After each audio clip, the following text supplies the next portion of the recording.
Le cuento que también en la Ciudad de México es posible visitar un lugar en donde podremos conocer más sobre la historia y representaciones que tiene el Niño Dios.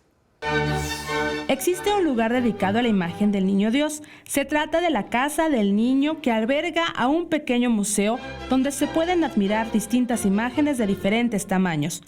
Espacio que crea un ambiente de paz, serenidad y amor en las miradas reflejadas de cada Niño Dios.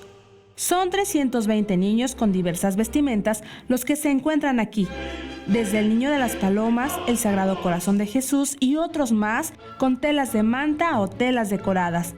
Todos ellos fueron recibidos con amor, pero un lugar especial tiene el niño vestido de Santo Niño de Atocha, imagen que fue donada por una señora zacatecana, quien por más de 15 años acudió a este lugar para comprar la vestimenta de su niño. Su afecto fue tan grande que antes de morir hace 5 años, pidió que su Niño Dios fuera donado a este lugar.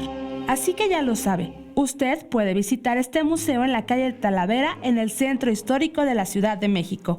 Con imágenes de Manuel Hernández, Erika Sandoval, 21 Noticias.